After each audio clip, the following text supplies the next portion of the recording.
Thanks for listening to The Partially Examined Life. You are about to hear a relatively self-contained discussion of today's reading. However, if you finish it and want to hear more, a second part to this discussion is available. Just go to partiallyexaminedlife.com/support to sign up.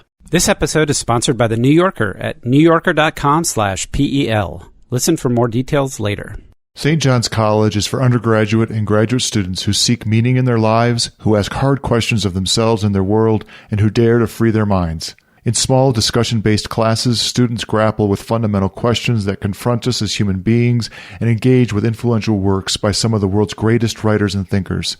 Explore 3,000 years of human thought in just 4 years, or 2 for graduate students, on campuses in Santa Fe, New Mexico, and Annapolis, Maryland. Learn more at sjc.edu/PEL.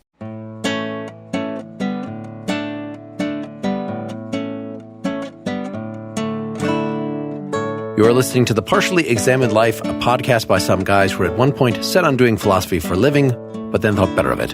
Our question for episode 262 is something like, why do people do philosophy? Or maybe, what's the meaning of the ascetic ideal? We're reading Essay 3 of Friedrich Nietzsche's Genealogy of Morals from 1887. For more information, please visit partiallyexaminedlife.com. This is Mark Linsenmeyer, apparently in rebellion against the most fundamental prerequisites of life despite my best efforts in Madison, Wisconsin. This is Seth Paskin, putting to flight, at least temporarily, my dull pain and my lingering misery with a religious interpretation and justification in Austin, Texas. This is Wes Alwan, doing my best to avoid the sick in Cambridge, Massachusetts. This is Dylan Casey, instinctively striving for an optimum of favorable conditions under which to expand all my strength and achieve maximal feeling of power in Santa Fe, New Mexico. That is a peppy collection of bumper stickers we have created for that. But that's what this essay is yielding to us. This is a peculiar thing. I couldn't make the main question here be, what is the meaning of the ascetic ideal? Because no one would know what the hell we are even talking about by that. Why is that a thing? Dylan, why don't you explain to us why we're doing this now? We're going to be doing, for the next episode, part of a book called War Speak, Nietzsche's Victory Over Nihilism by Elise Fenvoxel. Elise was a friend of the podcast and a member of Combatant Classics and a former St. John's tutor who died after an unexpected illness basically a year ago. And she had completed her book and it was ready for press. And it got brought to publication at University of Toronto Press this year. It's a very interesting book, and it seemed also like a great thing to do given her life. In preparation for that, I talked with Michael Grenke, who wrote the introduction to the book, and Jeff Black, who's a member of Combatant Classics, who was a close friend of Lisa's, about what we could prepare for, because our habit has been to also engage in authors like Nietzsche. So the last 2 chapters of the book of War Speak that we're going to be engaging present the solution or some of that portion of Lisa's thought on it, and overlaps apparently quite a bit with the third essay. Also, there's the fact that in the previous podcast on Genealogy of Morals, which I was not a part of, you all did the first 2 books.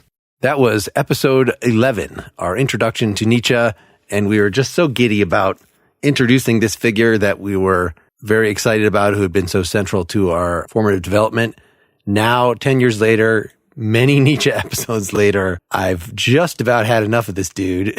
And this in particular, there was a reason that we didn't get to that, because this ascetic idea, well, I guess first let's say it did not seem like when I was reading it 10 years ago and actually in school, it did not seem particularly on point. It seemed, okay, this is more condemnation of priests or people that whip themselves to try to make themselves suffer. But he really has this picture of asceticism that is not just, I'm going to fast and starve and deny myself because I hate the world. Like, that's part of it. But he thinks that it's much more pervasive than that, and it's actually one of the expressions of the will to power. And so this essay actually ends up being an explanation of the will to power, maybe more straightforward than we've had in some of our other readings. Yeah, morality itself, right, will be the form of asceticism that we're most familiar with. And it shows up in, he'll start out talking about asceticism in the arts, what it means for the arts, and its manifestation in philosophy. A lot of this is devoted to the quote-unquote priest, which I think will probably be a broad category. And then he moves on to science itself right at the very end. So science and atheism, we might think of, if we associate asceticism with religiousness in particular and belief in God, we might think that we find an opposing ideal in science and atheism, and he's going to say no. These are just the highest manifestations of asceticism. So I think broadly, we're thinking of any form of self-denial. Our minds might go first to priests flagellating themselves or monks living asexual lives and with their noses in books. But it's supposed to be a culturally and psychologically pervasive sentiment, one that he says at some point he probably hasn't overcome either in his critique of it. I feel like a lot of our listeners might not even use this word or necessarily know what it means. I think you just said he's not defining it here. It's not a technical term. It is the thing that is already very prevalent in the culture that he wants to explain. The practice of severe self-discipline and abstention from all forms of indulgence, typically for religious reasons. That is a dictionary definition. Seems like it would be a fine starting point, but he wants to say, but it's so much more than that. Yeah, he says towards the end, after he's explained a bit, he says, the ascetic ideal has not only ruined health and taste, it has ruined a third, fourth, fifth, and sixth thing as well. I love that. I beware of enumerating everything I'd never finish. It's my purpose here to bring to light not what this ideal has done, but simply what it means, what it indicates, what lies behind it, beneath it, in it, and of what it is the provisional indistinct expression overlaid with question marks and misunderstandings. Seth, opening thoughts? Well, this is, I think, from my perspective, like the best and the worst of Nietzsche.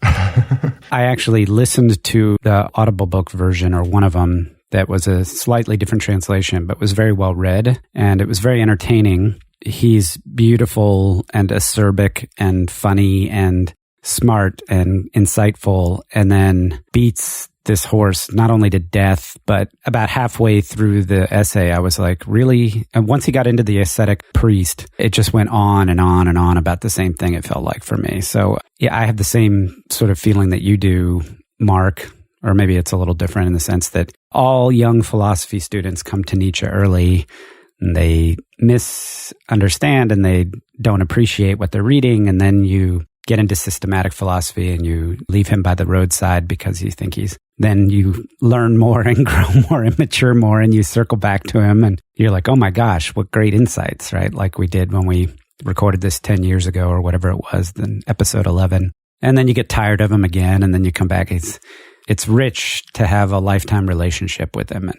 I think this shows him at his very best as far as a stylist to some extent. And it's just, I'm wondering how we're going to get 3 hours of conversation out of this topic. Let's go short. I can help with that. Should we say what? I thought I was reading the Walter Kaufmann because I believe that's the paper copy that I have that I've always read, but the version that I've actually been taking notes out of that I found online, this Cambridge edition I see is Carol Diethe, originally 1994. But it read exactly like the Kaufmann. I wouldn't be surprised if she, was using that as a starting point. I read the Kaufmann. Yeah, I think Kaufmann translated it with someone else, right? What does your book in front of you say? Any of you that are not using? Mine says translated and edited with commentaries by Walter Kaufmann. Okay. This is the collection of the basic writings of Nietzsche that Kaufmann published in the 60s. So it's Kaufmann and Hollingdale. So this is a weird hodgepodge. Yeah, Kaufmann translated a lot of Nietzsche alone, but the genealogy, he did it in cooperation with R.J. Hollingdale. The one I listened to, a new translation by Ian Johnston. All right, so we got a variety we can draw on here. The third essay, what do ascetic ideals mean? So just to recap, the first two essays were about the slave revolt and morality. People should just go back and listen to our episode 11 if you want a summary of the overall text. I think this stands more or less by itself, but if you want to know the context, why he's talking about this, just go check that out. It's his overall meta-ethics, what his take on values is going to be. Well, he derives in the first essay, he's going to give a genealogy in the sense of he's going to describe the origin of our current set of values, our current ideas of good and evil from a pre-moral set of values. So our slave morality has evolved in reaction to and out of what he calls a master morality, and The distinction is that the master morality is something more aristocratic, right? It values the virtues and it overtly values power, whereas slave morality pretends to be all nice and love thy neighbor. It's really just unconscious revenge fantasy. And then the second essay is basically an account of how we develop a conscience, or at least a bad conscience, guilty conscience. So again, it's an attempt to give an account of the origins of morality, a kind of historical account that gives us insight into what morality is. And of course, as we all know, the account is not a positive one. Nietzsche is a critic of morality as we know it, which is one of the things that makes him so exciting to read. And if I'm remembering right, in that second book, the root of that origin of morality is the distinction, the evolution, or the genealogy of going from good versus bad to good versus evil. In that first essay, yeah. That's the first essay. Yeah, okay. And then the second essay is on bad conscience, where we get a kind of twofold account. We get the account of conscience as a evolution from a pre-moral notion of debt. That's right. And particularly indebtedness to ancestors, which develops into a concept of God. But we also get this idea of repressed instinct. So we get the idea that conscience is an internalization of external power relations, right? So when the stronger overpower the weaker and inflict pain and suffering on them, that sort of relation gets internalized within us. So our self-discipline, in a weird way, is a internal manifestation that something was once external.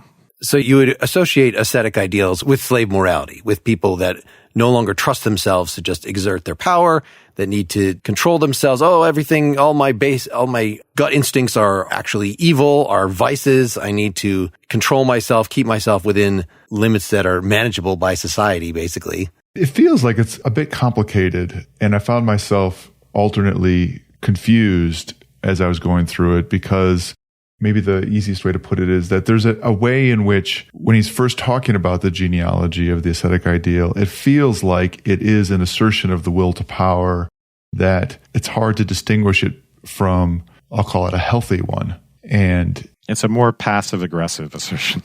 Just thinking about things like self-discipline, right, is that it's like a corruption or lack of right relation with respect to self-discipline, right? It's not as if the noble and the healthy modes are wanton, so to speak. They're not hedonistic. The warrior is a disciplined individual. So you're getting at, Dylan, the sense in which this is like a state of nature account, and so it suffers from some of those, really in the earlier essays, that is, it suffers from some of the drawbacks of those, which is that you have to simplify, and you start wondering, well, wait a minute, doesn't the warrior already have a discipline and conscience? Isn't that part of, civilization and culture per se? Can we go back to a cultural prehistory in which there's no, all of those questions arise. And the other part of the complication is that because Nietzsche rails against these things, you might get the idea that he wants us to return to being, quote unquote, blonde beasts who run around indiscriminately killing people. We might become Leopold and Lobes and think this is, in fact, all things are permissible, and that's the virtue that we're seeking. And of course, there is no way back to that. The only way, and we've discussed it on this podcast before, is forward, and it's towards this aesthetic ideal that Nietzsche posits, or maybe the Übermensch, maybe some fusion of the instinctual and the scientific of gay science. But so he's not asking us to critically return to master morality. That does complicate things, because mostly all we get is his railing and his negativity, and you think, wow, this is... What is he asking us to do here? Well, and you just used another word there that I need to point out. They're often confused, especially in an audio medium like this. We're talking about ascetic ideals, but the aesthetic ideal, as in love of beauty, love of art, living your life artistically, that's actually his positive thing. He does mention the gay science near the end of this idea of it's not just the religious people, but also the scientists and everybody that also engage in this self-denial, self-discipline, self-taming that he thinks has done such overall horrible things to society, but is also a sort of step in the potential development and self-overcoming of humanity from this blonde beast starting point. That would be very pathetic if we just remained that. And have self-overcome that. So, he's going to use this stuff that he basically thinks is anti-life, is bad, to push us forward. It's both a descriptive account, this is how we have developed, and it's a prescriptive account, this is how I want us to continue to develop, to get toward living life in a more carefree, humorous, artistic way of being. Mark, your worry about pronunciation paid off, because if you just change the pronunciation slightly from ascetic to aesthetic, you go from negative to positive. Yeah. All of our non-native English speakers are going to be confused about what we're saying. Yeah, sorry about that. But yeah, just to reinforce what you were saying, Mark, in the second essay, he says human beings don't become interesting, of course, until they develop a conscience, until their instincts get turned inwards, until we're starting to be hard on ourselves. And the soul, in a way, is like the cavernous area that is carved out by inwardly turned instincts, in the same way that water might weather a rock. We are sort of made of this stuff. So it is what it means to be human. This is not a call to go back to being more like an animal. We're stuck with conscience. We're stuck with all this stuff. And then the question is how to go forward. We're not supposed to go back to being lion-like. We're supposed to, in some ways, he's pointing to a kind of corruption of our conscience, and maybe even in some ways necessary, but to be overcome. To me, it's helpful to link it up with him basically saying the ascetic ideal is linked directly with nihilism. And in the first section, what is the meaning of ascetic ideals? In the case of artists, they mean nothing or too many things. In the case of philosophers and scholars, something like a sense and instinct for the most favorable preconditions of higher spirituality. In the case of women, at best, one more seductive charm, a touch of morbidezza in fair flesh, the angelic look of a plump, pretty animal. In the case of physiologically deformed and deranged, the majority of mortals, and attempts to see themselves as too good for this world, a saintly form of debauch. Their chief weapon in the struggle against slow pain and boredom. In the case of priests, the distinctive priestly faith, their best instrument of power, also the supreme license for power. In the case of saints, finally, a pretext for hibernation, their novisma gloriae cupido, their repose in nothingness, God, their form of madness. That the ascetic ideal has meant so many things to man, however, is an expression of the basic fact of the human will. Its horror vacui, it needs a goal, and it will rather will nothingness than not will. This, by the way, is an abstract of the entire essay. So instead of the normal academic saying, first I will argue this, then I will, he just gives us a nice little tone poem of what's to come. Yeah, and it's also helpful to remember that the subtitle to the whole book is a polemic. And so you immediately are reminded of that. But he comes back to it occasionally, that effectively all of these different manifestations of the ascetic ideal is a willing to nothingness rather than a willing to something, and understanding how those manifestations are willing to nothingness.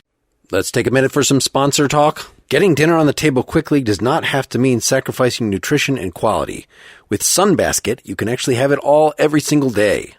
Sunbasket's fresh and ready meals are just $8.99. They are good for your body and your budget. Every Sunbasket meal is filled with only premium quality real food, organic fresh produce, antibiotic and hormone-free meats, sustainably sourced seafood from suppliers that they know and trust. Their chefs have won Michelin awards and a James Beard Award. Why not take the night off? Let them cook for you. You could try delicious meals such as butter chicken with basmati rice pilaf, beef chili with cheddar and Greek yogurt, creamy mushroom penne with baby spinach and almonds. These fresh and ready meals come freshly prepared. They're ready to heat up in as little as 6 minutes. All you have to do is heat and eat. There is no prep and no mess. Right now, Sunbasket is offering $35 off your order when you go to sunbasket.com/PEL and enter promo code PEL at checkout. That's sunbasket.com/PEL. Enter promo code PEL at checkout for $35 off your order. Sunbasket.com/PEL, promo code PEL. So there are certain kinds of shopping that I dread doing. One of them is going and shopping for a mattress, having to go to the store and try to figure out what's comfortable under the watchful eye of a pushy salesperson. On the other hand, I've always been wary of ordering something online without having tried it. That's why I was excited to try Helix. You can order a mattress that's customized to your particular body type and sleeping preferences. They deliver it for free. You can try it for 100 nights risk-free. And if you don't love it, you can do a hassle-free return. They will pick it up for you. If you go to helixsleep.com/PEL, you'll be prompted to take a 2-minute quiz to match you to the right mattress. I was matched to the Twilight model because I wanted something firm, but forgiving enough to sleep on my side. I tend to sleep on my back and then move around a lot on my side sometimes. I can say it's been an enormous upgrade over my existing mattress. I even find myself fantasizing during the day about going to bed. I don't know if that could be a sign of age as well, but regardless, you don't have to take my word for it. Helix was awarded the #1 best overall mattress pick of 2020 by GQ and Wired magazine. So if you're looking for a mattress, go to helixsleep.com/PEL and take their 2-minute quiz and get matched to the model that suits you best. The mattress is shipped to your door for free, no need to go to the mattress store, and it has a 10-year warranty. Helix is offering up to $200 off all mattress orders and 2 free pillows for our listeners at helixsleep.com/PEL. And now back to the show. Can we break that down a little bit? So with artists, that's what we're going to talk about next. He's going to rail about Wagner and how his great hero disappointed him with his vile works. Oh, no. With women, he has a few obnoxious things to say about women here. With physiological casualties and the disgruntled, the majority of mortals. So talk about sick people. And a lot of people are sick. Yes. A saintly form of debauchery, their chief weapon in the battle against long-out pain and boredom. My translation is quite different from yours, but it matches up. Pause on Wagner for a second, because I think part of his falling out with Wagner, right, is Wagner was an anti-Semite and lent himself to German nationalism. And that's one of the things that we see again and again in him. In a way, he's, in the history of philosophy, I don't know of a more strident anti-nationalist than Nietzsche. So it's not just, even though it reads like that, the same reaction as you, Mark, it's not just, okay, my hero disappointed me. It's my hero disappointed me by being a ridiculous sentimentalist and anti-Semite. So I said, screw you. I'm not going to even be friends with you. I have principles. And in particular, what he's objecting to in these passages is that Wagner he associated with his kind of gay science fusion at one point, his spiritualization of the sensual. And then Wagner took a turn towards ordinary moralism and, in favor of chastity. That's his big criticism here. And towards an embrace of an antithesis between chastity and sensuality, but we can also imagine between morality and sensuality more broadly. So it's that antithesis that really bothers Nietzsche. This is in section 2. For there is no necessary antithesis between chastity and sensuality. Every good marriage, every genuine love affair transcends this antithesis. Wagner would have done well, I think, to have brought this pleasant fact home once more to his Germans by means of a bold and beautiful Luther comedy. So is the name of the work Luther's Wedding that he's complaining about? No, it's Parsifal. Parsifal, okay. But even in those cases in which this antithesis between chastity and sensuality really exists, there is fortunately no need for it to be a tragic antithesis. At least this holds for all those well-constituted, joyful mortals who are far from regarding their unstable equilibrium between animal and angel as necessarily an argument against existence. The subtlest and brightest among them have even found it, like Goethe and Hafiz, one more stimulus to life. It is precisely such contradictions that seduce one into existence. Yeah, I think there's a easier to follow criticism or clarification in the section 3. So I'm reading off the PDF from that it also highlights one of the functions of, I'll call it ascetic difference. So he's talking about Parsifal and he says, this would have been, as I said, worthy of a great tragedian, in which capacity, like every artist, he only reaches the final summit of his achievement when he knows how to see himself and his art beneath him and knows how to laugh at himself. Is Wagner's Parsifal his secret superior laugh at himself, his triumph in attaining the final supreme freedom of the artist, his artistic transcendence? As I said, it would be nice to think so, because what would an intentionally serious Parsifal be like? And he says, scroll down a little bit, an apostasy and return to sickly Christian and obscurantist ideals.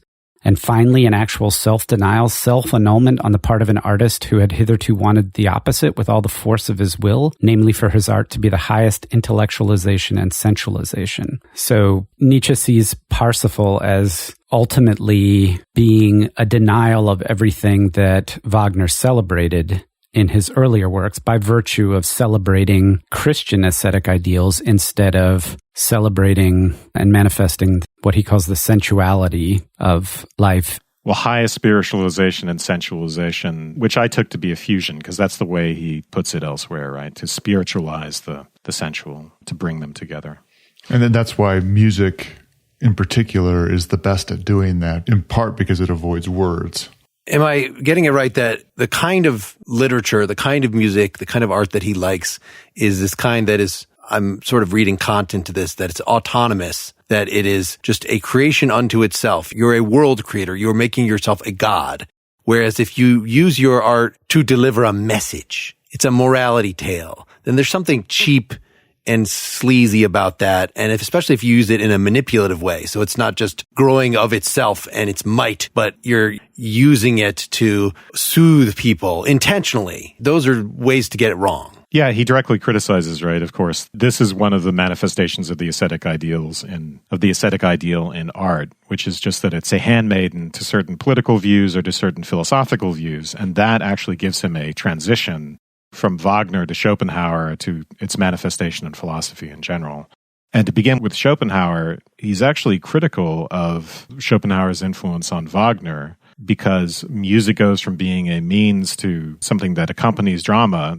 You know, for Wagner, music is your connection to the thing in itself, to the Kantian thing in itself, right? Because it's the thing in itself for Schopenhauer turns out to be the will. And music has a special place in the arts of just plugging us in directly into the things in themselves. So he has these funny ways of putting it here. So Nietzsche's, there's a lot of funny stuff in this essay, but the musician becomes a mouthpiece of the in itself, or a telephone from the beyond. I love that, a telephone from the beyond.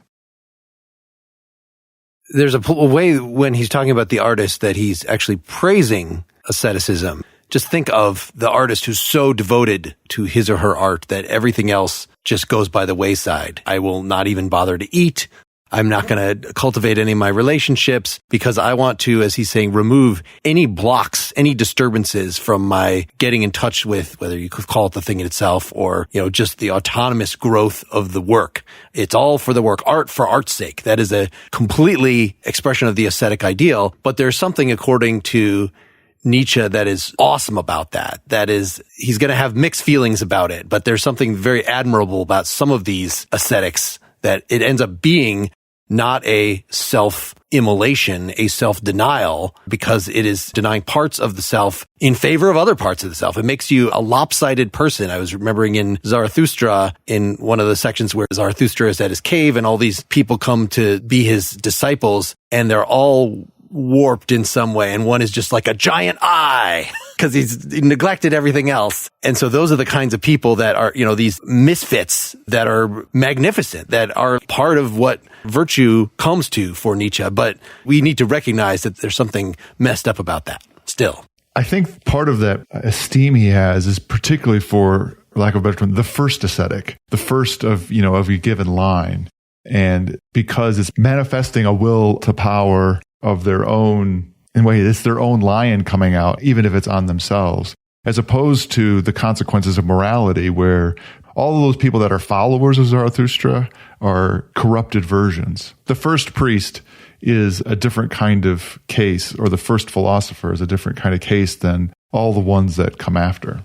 Mark, were you thinking of a particular place here where he praises the ascetic in relation to art, or are you just thinking in his corpus generally? The blockage is in section 7. So when he's already talking about Schopenhauer, I saw every animal instinctively strives for an optimum of favorable conditions in which to fully release his power and achieve his maximum of power sensation.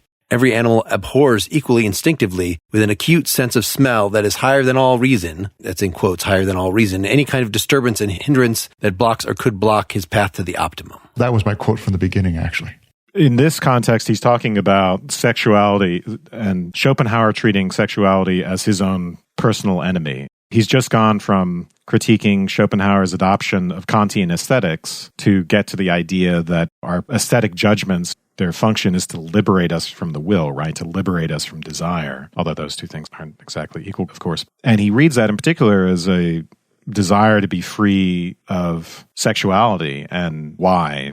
Because the philosophical animal needs that. It favors a feeling of power over the feeling of sexuality and sees it as necessary to basically being able to be reasonable. And so he goes on and, the philosopher abhors marriage. You'll only do it ironically, like Socrates, right?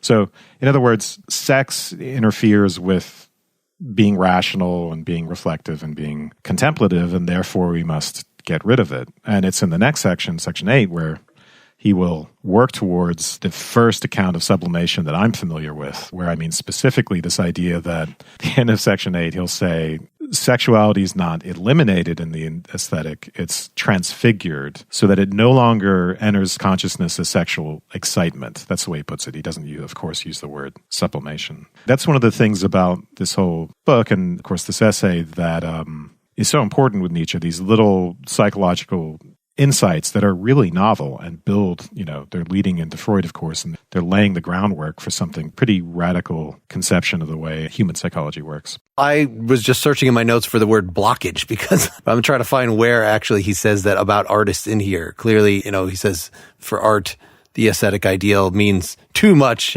and nothing, and there are different ways that it can manifest itself. So I'm not sure exactly where I got the idea of art for art's sake. It seems an obvious, anyone that's completely devoted to their, whether it's the scientist pursuing truth or the artist pursuing art or the priest pursuing God, the classic monks, I will hide myself away from the world and give all my energy to the only thing that really matters. Whenever you say that there's only one thing that really matters, that is definitely an expression of the ascetic ideal.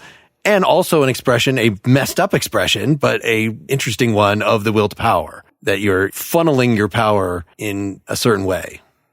The end of section 8 gives us an insight, into a possible distinction between good ways, good repression and bad repression, right? Where, I use the term sublimation because I think that's the best way to describe it, but where you are not simply taking instincts and suppressing them and so that they are turned against oneself as bad conscience, but they are given expression artistically. They're sublimated. So that's part of the solution, right? Nietzsche's not going to say we can go backwards and just let our instincts have unlimited outward expression and dominate and kill and all that stuff. They're still going to be inwardly turned. It's just we're going to tweak that a little bit. And of course, the arts are outwardly turned as well, and they're directed towards an audience, and they give us power over the artistic object and power over the thoughts and feelings of the audience to some extent. So there are ways to do the same thing. Instead of going and running around killing peasants, you entertain them.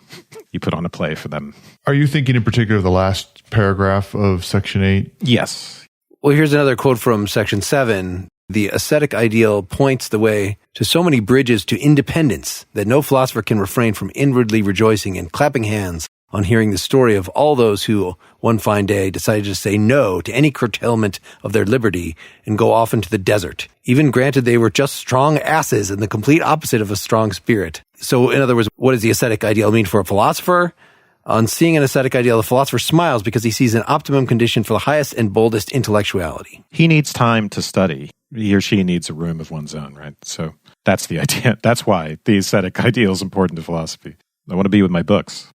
Well, there's also recognizing that there's part of asceticism, and Mark referred to this, that it is a manifestation of the will to power, that you are taking control of your environment and yourself. And that is empowering in some way, right? Self-deprivation is an activity of power. To me, this is where parsing out the difference between that being an act of being ill versus that being an act of being healthy and what the differences are is actually a little tricky. There's another section right before this I've been staring at while you guys are talking. This is in reference to the artist. This is 4. In section 4, he says, "We should avoid the confusion to which the artist is only too prone out of psychological contiguity, as the English say, of thinking he were identical with what he can portray, invent, and express. In fact, if he really had the same identity, he simply would not be able to portray, invent, or express it. Homer would not have created Achilles, and Goethe would not have created Faust, if Homer had been an Achilles and Goethe a Faust. A perfect and complete artist is cut off from what is real and actual for all eternity. On the other hand, we can understand how he can occasionally be so tired of the eternal unreality and falsity of his inner existence that he's driven to despair." And then tries to remedy that like Wagner did with Parsifal. So there's a sense in which the ascetic ideal is a necessary movement for artistic creation, for philosophical invention, for scientific discovery. It's a cutting yourself off, not from everything, but from large parts of lived life, because you need to create the space and the distance to be able to do whatever it is that you're wanting to do. And if you were immersed in your everyday life and all of the various things, if you were actually living, so to speak, you would not have the distance or the capacity to undertake any of the activities, which I think I want to differentiate from willing. Certainly, you don't have to be an artist or a philosopher or a priest or anything like that to will. So I think what he's trying to do is reconcile will to power and the ascetic idea. How do you take ascetic distance, or how do you maintain ascetic distance, a disconnection from the real, and yet will without falling into melancholy or despair or insanity or something like that, or turning it violently against the people who aren't with you, like the priests do.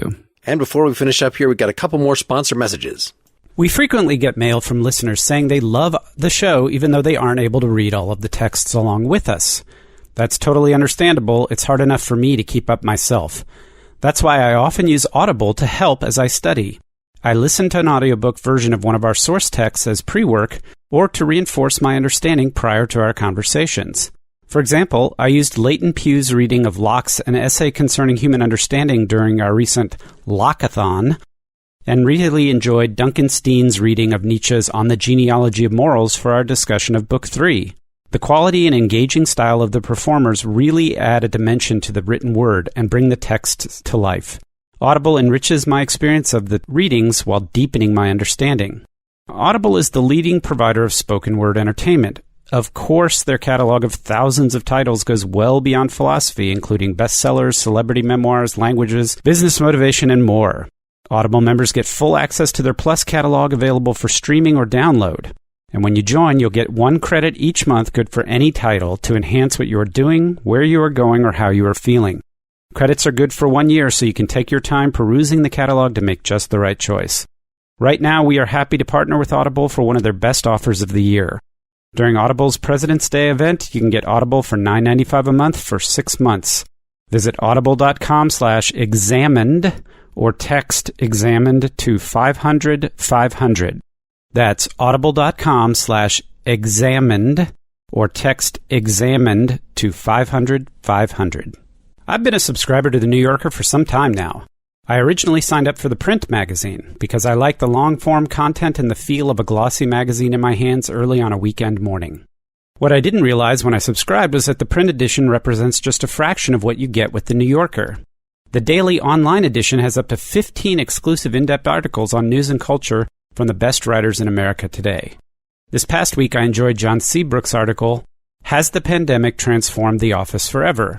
A deep survey of the evolution of workplace design from offices to cubicles to open plans and now to remote work. It's also a meditation on privacy, collaboration, and the role of social interaction in a healthy working environment. Seabrook's exploration of the future of the office post-pandemic and the risk and rewards of what is emerging as a hybrid model resonated with my own experience working for a technology company struggling with this issue. In addition to society, politics, and culture, The New Yorker covers art, poetry, food, and humor. And as a crossword fiend, I love the challenging puzzle each week. Why don't you check out all that The New Yorker has to offer? For a limited time, PEL listeners can get 12 weeks of The New Yorker for just $6. That's a saving of 50%. Plus, you get an exclusive tote bag for free. Go to newyorker.com/PEL. That's NEWYORKER.com/PEL to get 12 weeks of The New Yorker for just $6 and a free tote bag. newyorker.com/PEL. So the way that I read this with regard, I'm glad you brought this quote up, Seth, with regard to art, is that you have to suspend your own desire to chatter and self-express to actually create the art. And I know that I can do this in certain ways, like I can get really into a musical arrangement or something where you're not just expressing in real time, but you have to slow down and like create the layers and put on the paints, so to speak. But I have this problem when I try to write fiction, is that it's very hard for me to just suspend my wanting to just say what the message is and actually write realistic dialogue and describe the scenes. Like that takes a lot of patience. And so it takes self-denial, asceticism, discipline of a sort that I don't quite have. And that's one of the ways that the ascetic ideal serves art, is that you're not just tied to reality and to the reality of your feelings as you're expressing them at the moment. That one of the ongoing themes in here is, how is Nietzsche not a romantic? Why is he against romanticism? Because it seems like you seize your inner blonde beast or whatever, sounds very much like seize the day, the romantic kind of stuff. But one of the things the romantic is guilty of, according to Nietzsche, is art is just self-expression. And whereas you just read this quote that says, no, the work is greater than you. You are just the ground from which it grows. This maybe gets us towards section 9. It sounds a little bit like there's something to praise in asceticism, because here's the way it is in Kaufman. We have seen how a certain asceticism, a severe and cheerful continence with the best will, belongs to the most favorable conditions of supreme spirituality, and it is also among its most natural consequences. He's moving on here to further explain why philosophy, and Mark and Seth, you were just explaining the connection again, between art and the ascetic ideal, so there's something similar here, but the way in which philosophy and the ascetic ideal are closely bonded. In the one case, as we've seen above, it's just about what it means to retreat from the world enough to do these creative things or to engage in these intellectual pursuits. Now he's going to transition into talk about self-denial in a way, in the sense of self-doubt and suspension of judgment. So we get a little bit of a turn here, I think, ultimately to what he calls self-vivisection. I want to read the end of that paragraph, because in some ways he characterizes philosophy as tripping on asceticism, that even as at the beginning you're quoted that there's a certain asceticism that a severe and cheerful continence with the best will belongs to the most favorable conditions of a supreme spirituality. He then, at the end of it, says, a serious examination of history actually reveals that the bond between philosophy and the ascetic ideal is even much closer and stronger. One might assert that it was only on the leading strings of this ideal that philosophy learned to take its first small steps on earth. Alas, so clumsily, so unwillingly, so ready to fall on its face and lie on its belly, this timid little toddler and mollycoddle with shaky legs. I mean, his account is that philosophy tripped on the ascetic ideal. Well, I think he's saying that philosophy was a toddler that needed the ascetic ideal in order to start walking. In the next paragraph, he's going to say, for a long time, philosophy didn't have the courage to be itself.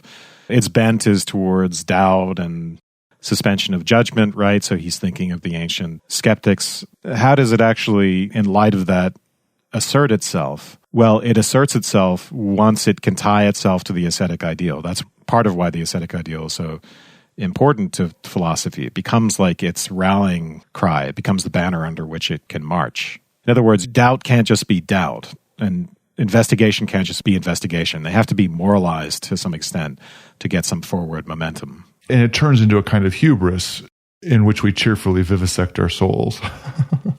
Yeah. And the other episode that we've done in the past that people should listen to, episode 61, the On Truth and Lies in a Non-Moral Sense, on this early unpublished essay, because you were saying the rallying cry of philosophy, we needed this ascetic ideal. Well, it's going to end up being the pursuit of truth. Everything, just like everything could be sacrificed to art, everything could be sacrificed to scientific accuracy. Well, the general way of putting that, in all the cases, for the scientist, the artist, the religious person, is the will to truth. And that justifies, that gives the philosopher confidence in being okay dissing traditional morality, basically being evil, because to hold the morals that everybody accepts in suspension, to question them, that is a deeply subversive thing to do. And so you need to have some rallying cry and saying, well, I need to pursue truth wherever it lies. And the way that Nietzsche is going to sketch out the story as this essay continues is that is actually given in the traditional values themselves, right? The traditional values is not just be nice to people, but it's, be honest is a key thing. And so if you really pull that to its logical conclusion, it doesn't just mean don't cheat on your taxes and don't cheat on your spouse. It means that even the hard truths you have to accept. You have to put aside the things that are comfortable and deny yourself the easy things. So it ends up being an ascetic call to action, to focus.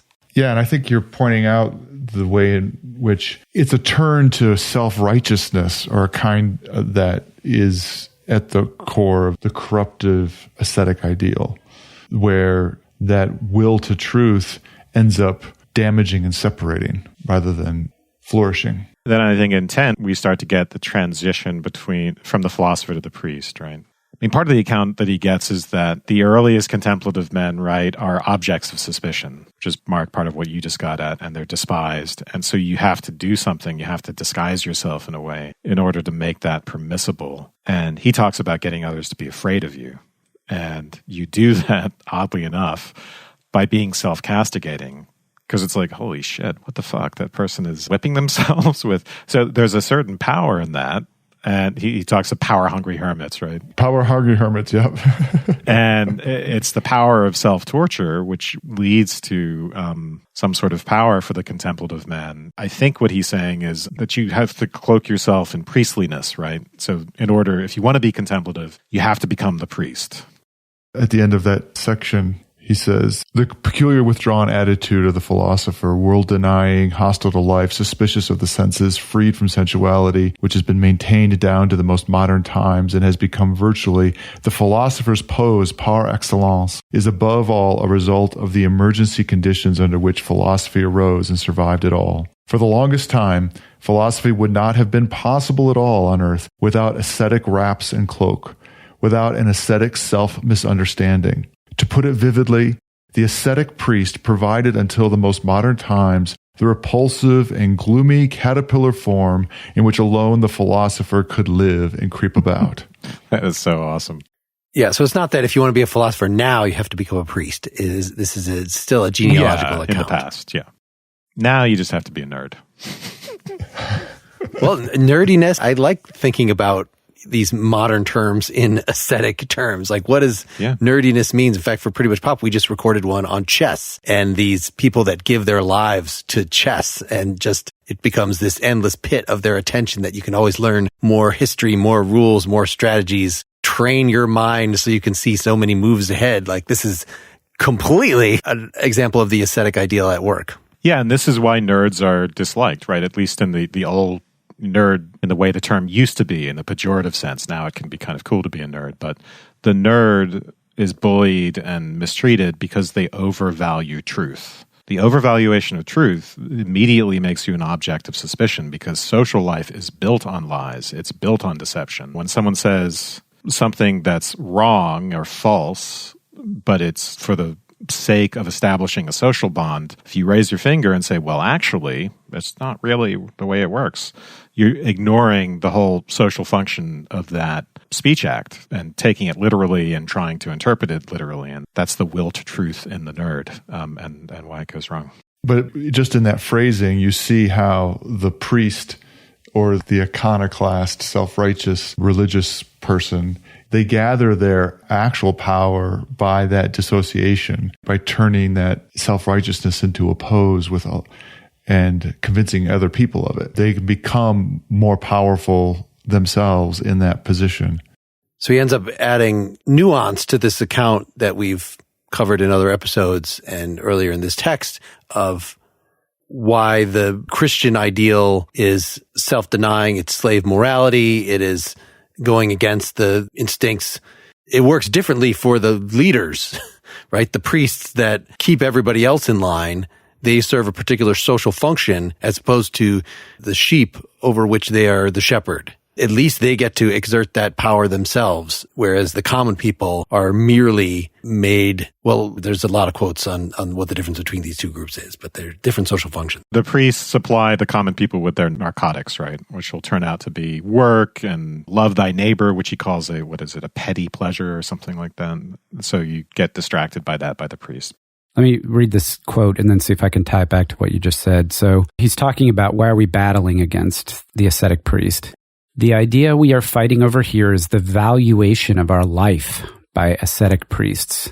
They relate this, together with all that belongs to it, nature, the world, the whole sphere of what has become and what passes away, to a quite different kind of existence that it opposes and excludes, unless it should turn against itself and deny itself. In this case, the case of the ascetic life counts as a bridge to that other existence. The ascetic treats life as a wrong path that he has to walk along backwards till he reaches the point where he starts.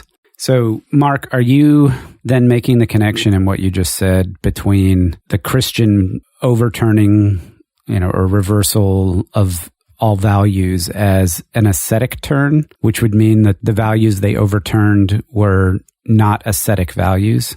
That is the initial implication. But as we've said, Dylan and Wes were having an exchange at the beginning of like, isn't there self-discipline for the warrior? Yeah. But yes, in the simplest case, you could say that the master morality was unrestrained and the slave morality is all about not only restraining the masters, but now that we have made ourselves the masters, we need to restrain ourselves. So the Emperor of Rome could still be a Christian and will be controlled basically by his connection to his religion in a way that a Caligula would not. And it's connected right to ressentiment, right? So the motivation for the slave moralist is envy and a unconscious revenge fantasy towards the powerful. And morality is the product of that. Morality is the revenge of not the revenge of the nerds, but the revenge of the oppressed. It's a way to control and punish the oppressors by subjecting them to this, these rules, this order. And he brings that up in this next paragraph. He brings up ressentiment. And in particular, I was just going to read this because it's funny. And I tweeted on my account, and then I retweeted from PEL that this sounded like Douglas Adams, basically, or that Nietzsche's influence on Douglas Adams was clear. And it got like much more attention than we usually get from tweets. And so, read from a distant star, the majuscule script of our earthly existence would perhaps lead to the conclusion that the Earth was the distinctively ascetic planet, a nook of disgruntled, arrogant, and offensive creatures filled with a profound disgust at themselves, at the Earth, at all life, who inflict as much pain on themselves as they possibly can out of pleasure in inflicting pain, which is probably their only pleasure. Love that. That links up to the first sentence on truth and lie in the extramoral sense. So unfortunately, I feel like the rest of this essay is more typically Nietzschean social commentary, elaborating about the sickness and how bad the priests are, how sick the people that they are soothing through their priestly productions. Whereas this whole no, actually the ascetic is a good and necessary step and an admirable thing and, something that philosophy needed to get going and that art needed to create art in the first place, to sort of suspend everyday cravings, to put those at bay enough to create something. That was the interesting part of this to me. So in our second half, I know we've finished a lot of the essay, but there's still a lot of good quotes left in here. I think we can also use this as an opportunity. I couldn't help but read this in a political context and, how the kinds of things that Nietzsche is objecting to, how those are going to actually apply to active groups, whether in intellectual life or political life today. And if folks want to hear that, you have to become a Partially Examined Life citizen, a supporter at the $5 level at partiallyexaminedlife.com/support. You can either do it directly through our website or through patreon.com. Next time, we are going to, as Dylan said, we're following this up by talking about a little more Nietzsche and some of Elise Fenvoxel's book, War Speak. So please come back for that or reach out to us and let us know what else you want us to cover in the future. Thanks and good night. Good night. Good night. Good night.